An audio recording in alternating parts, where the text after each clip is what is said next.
ഇപ്പോൾ എൻ്റെ ഉള്ളം കലങ്ങിയിരിക്കുന്നു.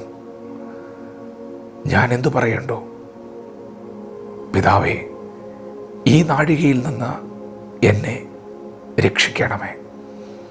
എങ്കിലും ഇതു നിമിത്തം ഞാൻ ഈ നാഴികയിലേക്ക് വന്നിരിക്കുന്നു. പിതാവേ, അവിടുത്തെ നാമത്തെ മഹത്വപ്പെടുത്തണമേ. ദൈവത്തിൻ്റെ മാറ്റമില്ലാത്ത വചനം ശ്രദ്ധിക്കുന്ന പ്രിയപ്പെട്ടവരെ, യേശു കർത്താവ് ഈ ഭൂമിയിൽ വന്നത് എന്തിനാണോ, ആ ദൈവിക പദ്ധതിയുടെ, ആ ദൈവിക നിർണയത്തിൻ്റെ നാഴിക വന്നപ്പോൾ, സമയമെടുത്തപ്പോൾ യേശുവിൻ്റെ ഉള്ളം കലങ്ങി. നമുക്കെല്ലാവർക്കും വേണ്ടി മരിക്കുവാനാണ് യേശു ജനിച്ചത്, മരിക്കുവാനാണ് വന്നത്. അവൻ ക്രൂശിൽ മരിച്ചെങ്കിൽ മാത്രമേ നമ്മുടെ മരണം നീങ്ങുകയുള്ളൂ എന്നറിഞ്ഞ യേശു നമ്മുടെ എല്ലാവരുടെയും പാപം ചുമക്കുവാൻ മനസ്സോടെ വന്ന യേശു, പാപമില്ലാത്ത പരിശുദ്ധൻ, പാപം ചുമക്കാൻ പോവുകയാണ്. നമ്മുടെ എല്ലാവരുടെയും പാപശാപ രോഗങ്ങൾ വഹിക്കാൻ പോവുകയാണ്. മരണം ഏറ്റുവാങ്ങാൻ പോവുകയാണ്. ആ നാഴിക വന്നപ്പോൾ യേശുവിൻ്റെ ഉള്ളം കലങ്ങി. പിന്നെയും ചില നിമിഷങ്ങൾ കഴിഞ്ഞപ്പോൾ തൻ്റെ കൂടെ താൻ സ്നേഹിച്ച, കരുതിയ, ചേർത്ത് നിർത്തിയ ശിഷ്യന്മാരിൽ ഒരുവൻ തന്നെ കാണിച്ചു കൊടുക്കുന്നു എന്നറിഞ്ഞപ്പോൾ അവൻ്റെ ഉള്ളം വീണ്ടും കലങ്ങി.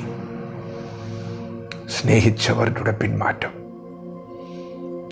യേശുവിനെ വല്ലാതെ തകർത്തു.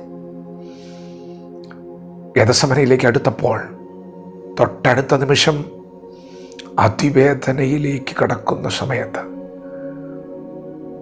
3.5 വർഷം തന്നോടുകൂടെ നടന്ന ശിഷ്യന്മാർ തന്നെ വിട്ടകലുന്നു, ചിതറിപ്പോകുന്നു എന്നറിഞ്ഞ യേശു അവരെല്ലാവരും അകന്നു പോകുന്നത് കണ്ട് വീണ്ടും കലങ്ങി.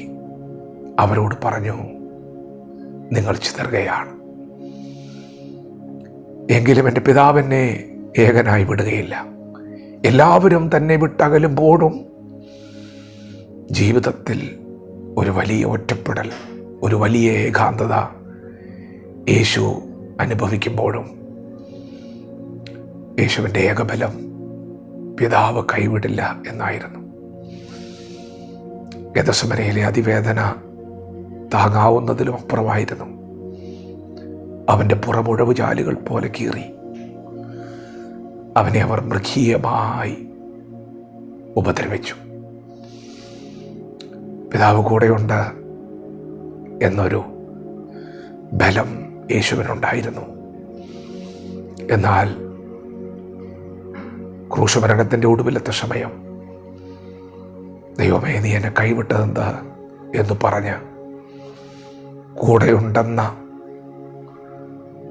ഉറപ്പുള്ള ദൈവസാന്നിധ്യം നഷ്ടപ്പെട്ടതറിഞ്ഞ് വീണ്ടും യേശു നിലവിളിച്ചു. അവൻ്റെ ഉള്ളം കലങ്ങി. അവൻ അതിവേദനയിലൂടെ കടന്നുപോയി. അവൻ ഒറ്റപ്പെട്ടു, അവൻ നിന്ദിക്കപ്പെട്ടു. പ്രിയപ്പെട്ടവരെ, ഇതൊക്കെ തൊട്ടു മുൻപിൽ സംഭവിക്കാൻ പോകുമ്പോൾ യേശു തൻ്റെ ശിഷ്യന്മാരോട് എന്താണെന്ന് പറഞ്ഞത്? എൻ്റെ ഉള്ളം കലങ്ങും, ഞാൻ ചിലപ്പോൾ ഒറ്റപ്പെടും, ഞാൻ നിന്ദിക്കപ്പെടും. എന്നാൽ നിങ്ങളുടെ ഹൃദയം കലങ്ങിപ്പോകരുത്. നോ, അത് ഞാൻ സമ്മതിക്കില്ല. എൻ്റെ ഉള്ളം കലങ്ങിയാലും നിങ്ങളുടെ ഹൃദയം കലങ്ങരുത്. ഞാൻ നിങ്ങളെ അനാഥരായി വിടുകയില്ല. ഞാൻ നിങ്ങളുടെ അടുക്കൽ വരും. പ്രിയപ്പെട്ടവരെ, അവൻ അത്രമാത്രം ഒറ്റപ്പെട്ടു, അത്രമാത്രം നിന്ദിക്കപ്പെട്ടു. അപ്പോഴും അവൻ്റെ ഹൃദയത്തിൽ എന്തായിരുന്നു ആഗ്രഹം? നീ ഒറ്റപ്പെടരുത്. അവൻ അനാഥത്വം അനുഭവിച്ചപ്പോഴും അവൻ്റെ ഹൃദയത്തിലെ ആഗ്രഹം ഞാൻ നിന്നെ അനാഥരായി വിടുകയില്ല എന്നുള്ളതായിരുന്നു. അതെ, അവൻ്റെ ഹൃദയം കലങ്ങിയത് നിന്റെ ഹൃദയം കലകാനല്ല. അവൻ ഒറ്റപ്പെട്ടത് നീ ഒറ്റപ്പെടാനല്ല. അവൻ നിന്ദിക്കപ്പെട്ടത് നീ നിന്ദിക്കപ്പെടാനല്ല. അവൻ അനാഥനായിട്ടുണ്ടെങ്കിൽ നീ അനാഥനാകാൻ അവൻ സമ്മതിക്കില്ല.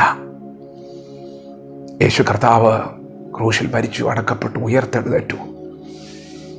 യേശു തങ്ങളെ വിട്ടുപോയി എന്നുള്ള ആ വലിയ ഭാരം ശിഷ്യന്മാർക്ക് താങ്ങാൻ കഴിയുന്നില്ലെന്നറിഞ്ഞ യേശു 40 ദിവസം പലവട്ടം അവർക്ക് പ്രത്യക്ഷനായി. അവരുടെ ഹൃദയം കലങ്ങാൻ അവൻ സമ്മതിച്ചില്ല. അവർ അനാഥരാകാൻ സമ്മതിച്ചില്ല. 40 ദിവസം അവരോട് കൂടെ പലവട്ടം അവൻ നടന്നു. യേശു കർത്താവ് സ്വർഗത്തിലേക്ക് പോകുമ്പോൾ പറഞ്ഞു, നിങ്ങൾ കാത്തിരിക്കണം, ഞാൻ നിങ്ങൾക്ക് തരും, എൻ്റെ സാന്നിധ്യം തരും, വിട്ടുമാറാതെ ഞാൻ നിങ്ങളോട് കൂടെ എന്നേക്കും ഇരിക്കേണ്ടതിന് ഞാൻ വരും. പ്രിയപ്പെട്ടവരെ, ദൈവം നിങ്ങളെ അനാഥരായി വിടുകയില്ല. നിങ്ങളുടെ ഹൃദയം കലങ്ങുവാൻ ദൈവം സമ്മതിക്കുകയില്ല. വിശ്വസിക്കുക, ദൈവം അത് സമ്മതിക്കുകയില്ല. വചനത്തോട് പ്രതികരിക്കാം. ദൈവം നമ്മെ ഓരോരുത്തരും ഈ പകൽ അനുഗ്രഹിക്കുമാറാകട്ടെ. ആമേൻ.